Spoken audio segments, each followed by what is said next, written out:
सनमित infra Indian stock market में listed एक small cap company है जिसने पिछले 4 सालों में अपने इन्वेस्टर्स को 5,900% से भी ज्यादा के रिटर्न जनरेट करके दिए हैं। 4 साल पहले इस कंपनी के एक शेयर की वैल्यू थी ₹1.31। और अगर आप सनमित इंफ्रा के करंट शेयर्स के प्राइस को देखेंगे तो करंट शेयर्स की प्राइस 82 रुपीज के आसपास चल रही है। तो इसी चीज को लेकर मुझसे बहुत सारे लोगों ने पूछा था कि सर, सनमित इंफ्रा के शेयर्स ने अपने इन्वेस्टर्स को 4 साल में इतने ज्यादा रिटर्न दिए हैं, क्या यहाँ पर इन्वेस्टमेंट करना चाहिए? तो इस चीज का मैं आपको सिंपल सा सोल्यूशन देता हूँ। अगर आप इस कंपनी के प्रमोटर्स होल्डिंग को चेक करेंगे तो यहाँ पर आपको ये पता लगेगा कि इस कंपनी के शेयर सिर्फ और सिर्फ प्रमोटर्स के पास हैं और रिटेल इन्वेस्टर्स के पास हैं। मतलब यहां पर टोटली फ्रॉड हो रहा है। जब भी किसी भी कंपनी के प्रमोटर को अपने पैसे को रिकवर करना होता है या अपने शेयर्स पर ज्यादा पैसे कमाने होते हैं तो प्रमोटर्स अपने इन्वेस्टमेंट के स्टेक की वैल्यू को बढ़ाने के लिए बहुत सारे फ्रॉड गेम करते हैं, जिसके बारे में मैंने आपको पहले वाली वीडियोस में भी बहुत बार बताया है। तो डेफिनेटली यहाँ पर आपको इन्वेस्टमेंट नहीं करना है, इस कंपनी के शेयर से दूर रहना है। जितना ज्यादा दूर होगी उतना ज्यादा भला होगा और जितना इन्वेस्टमेंट करोगे उतना पैसे का लॉस होगा। सीडीएसएल के शेयर्स ने पिछले एक साल में अपने इन्वेस्टर्स को अच्छे रिटर्न नहीं दिए हैं, लेकिन आगे आने वाले टाइम पीरियड में सीडीएसएल के शेयर्स अच्छे रिटर्न दे सकते हैं, क्योंकि स्टॉक मार्केट में जैसे जैसे नए इन्वेस्टर आएंगे वैसे वैसे नए डीमैट अकाउंट ओपन होंगे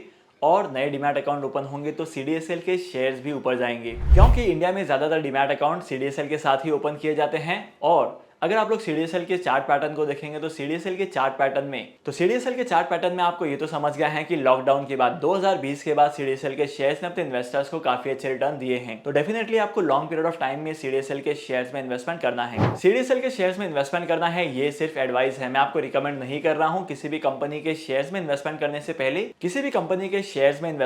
से पहले उस कंपनी का फंडामेंटल एनालिसिस बरोबर से कर लेना। अगर आपने टाटा मोटर्स के शेयर्स में इन्वेस्टमेंट किया है तो यहाँ पर आपके लिए एक गुड न्यूज है, क्योंकि आने वाले टाइम पीरियड में टाटा मोटर्स के शेयर्स भी बूम करने वाले हैं। इसके पीछे का रीजन क्या है, चलिए जानते हैं। टाटा मोटर्स को 921 ई बस प्रोड्यूस करने का कॉन्ट्रैक्ट दिया है बैंगलोर मेट्रोपॉलिटन ट्रांसपोर्ट कॉर्पोरेशन ने। इतने बड़े ऑर्डर की वजह से टाटा मोटर्स के शेयर्स में बूम तो आने ही वाला है। इसके अलावा भी बहुत सारे रीजन है जिसकी वजह से टाटा मोटर्स के शेयर्स में काफी ज्यादा तेजी आने वाली है।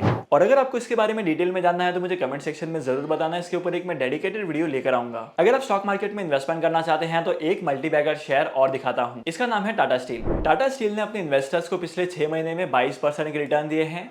और वहीं पर अगर मैं पिछले 5 सालों की बात करूं तो 5 सालों में 63% के रिटर्न जनरेट करके दिए हैं। और इन्वेस्टमेंट करने के मामले में ये शेयर बहुत ही ज्यादा खास हैं। टाटा स्टील इंडिया की सबसे बड़ी स्टील मैन्युफैक्चरिंग कंपनी है और इसी के साथ साथ बहुत सारे और भी मटेरियल्स को मैन्युफैक्चर करती हैं। इसके अलावा टाटा स्टील के जो प्रोडक्ट्स हैं वो इस्तेमाल किए जाते हैं और भी अलग अलग सेगमेंट में, जैसे इलेक्ट्रॉनिक व्हीकल्स का सेगमेंट हो गया, फार्मास्यूटिकल सेक्टर में भी इसके इक्विपमेंट का इस्तेमाल किया जाता है। तो अगर आप यहाँ पर इन्वेस्टमेंट करते हैं तो 5 साल बाद आपकी इन्वेस्टमेंट की वैल्यू बहुत ही ज्यादा बढ़ेगी। डीमैट अकाउंट ओपन करने का लिंक आपको डिस्क्रिप्शन में मिल जाएगा। डीमैट अकाउंट ओपन कर लो और टाटा स्टील के शेयर्स में अभी से इन्वेस्टमेंट कर लो। भारत संचार निगम लिमिटेड यानी कि BSNL 4,200 करोड़ का फंड रेज करने वाला है वाया बॉन्ड्स। और अगर आपको बॉन्ड्स में इन्वेस्टमेंट करना है, खासकर BSNL के इस बॉन्ड में, तो इस बॉन्ड की ओपनिंग होने वाली है 21 दिसंबर को। इससे पहले BSNL ने 2020 में एक और बॉन्ड लेकर आया था इन्वेस्टमेंट करने के लिए और BSNL ने उस बॉन्ड से रेज किए थे 8,500 करोड़। अगर मैं अभी के 4,200 करोड़ के इन्वेस्टमेंट की बात करूं तो ये इस्तेमाल करने वाले हैं अपने डेट का रीपेमेंट करने के लिए और अपने डेट पर लगे इंटरेस्ट का रीपेमेंट करने के लिए। और तो और गवर्नमेंट ऑफ इंडिया में BSNL को बहुत ही ज्यादा सपोर्ट कर रही है, बहुत ही ज्यादा फेवर में है, क्योंकि गवर्नमेंट ये बिल्कुल भी नहीं चाहती कि इंडिया के टेलीकॉम सेक्टर में 2 या 3 कंपनी ही रहे,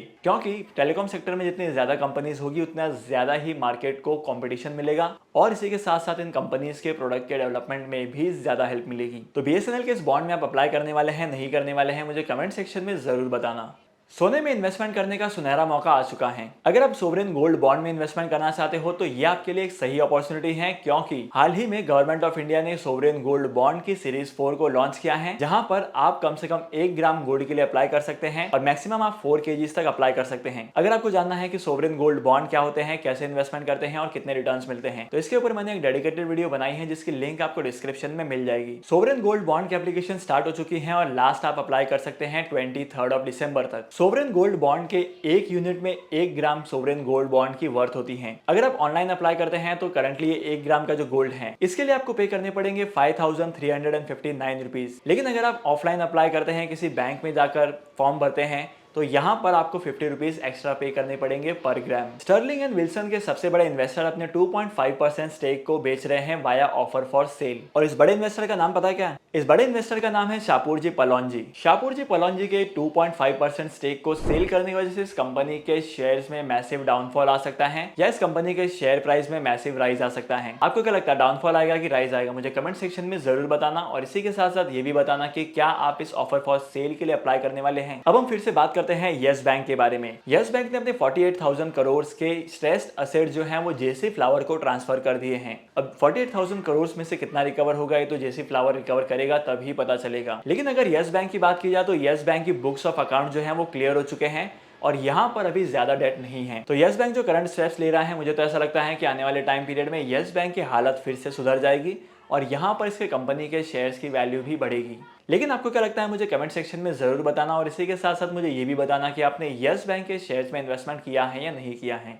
HDFC ने अपनी रिटेल प्राइम लेंडिंग रेट को इंक्रीज कर दिया है 35 बेसिस पॉइंट से। अगर आप HDFC के पास जाते हो और यहाँ पर किसी तरीके का लोन लेते हो या किसी तरीके से फाइनेंसिंग करवाते हो, ये थोड़ी सी आपको फिलहाल महंगी पड़ सकती है। वहीं पर अगर आप HDFC बैंक के सेविंग बैंक अकाउंट में पैसे रखते हैं तो यहाँ पर आपको 50 बेसिस पॉइंट से 70 बेसिस पॉइंट तक का रिटर्न एक्स्ट्रा कमाने को मिल सकता है। तो आप कौन सा ऑप्शन चूज करेंगे मुझे कमेंट सेक्शन में जरूर बताना। अगर आपने मार्केट में ऑब्जर्व किया है तो मार्केट में शुगर के शेयर्स में काफी अच्छी रैली देखने को मिली है। फिर चाहे बलरामपुर चीनी हो, श्री रेणुका शुगर्स हो या शुगर सेक्टर की कोई भी कंपनी हो, इन कंपनीज के शेयर्स में बहुत ही ज्यादा राइज देखने को मिला है। और इसके पीछे का रीजन क्या है पता है? इसके पीछे का रीजन ये है कि हाल ही में गवर्नमेंट ऑफ इंडिया ने डिसाइड किया है कि इंडिया आने वाले टाइम पीरियड में शुगर का एक्सपोर्ट करेगा, लेकिन सबसे पहले देखेगा कि जनवरी की फिगर की मैन्युफैक्चरिंग कितनी है। अगर स्टैटिस्टिक्स की बात की जाए तो इंडिया शुगर मैन्युफैक्चरिंग में नंबर 2 पर आता है और शुगर के कंजप्शन में सबसे आगे है। तो अगर इंडिया में शुगर का प्रोडक्शन बढ़ता है तो मार्केट में शुगर को एक्सपोर्ट किया जाएगा और शुगर के शेयर्स में और भी ज्यादा रैली आएगी। तो डेफिनेटली आपको यहाँ पर भी इन्वेस्टमेंट करना है अपने इन्वेस्टमेंट के पोर्टफोलियो का कुछ पार्ट। और साथ ही साथ अगर एक्सिस बैंक की बात की जाए तो एक्सिस बैंक ने भी अपने रिटेल लेंडिंग रेट को बढ़ा दिया है। अब लोन लेना भी थोड़ा सा महंगा हो गया है। अगर आप अभी लोन लेते हैं तो आपको ध्यान रखना है कि आप फिक्स इंटरेस्ट पर ले रहे हैं या वेरिएबल इंटरेस्ट पर, क्योंकि अगर आप फिक्स इंटरेस्ट पर लोन लेते हैं तो यहाँ पर आपको आगे जाने वाले टाइम पीरियड में भी फिक्स रिटर्न ही तो आपको आगे जाने वाले टाइम पीरियड में भी फिक्स रेट ही देना पड़ेगा, जो कि आपको महंगा पड़ सकता है। तो आज के इस इंपॉर्टेंट वीडियो को यहीं पर खत्म करते हैं और होप करता हूं कि आज की वीडियो का कंटेंट भी आपको वैल्यूएबल लगा है। अगर आपको आज की वीडियो का कंटेंट वैल्यूएबल लगा है तो इस वीडियो को लाइक करना, शेयर करना। इसी के साथ साथ अगर आप इस चैनल पर नए हो तो सबसे पहले इस वीडियो को लाइक करो और इस चैनल को सब्सक्राइब करो।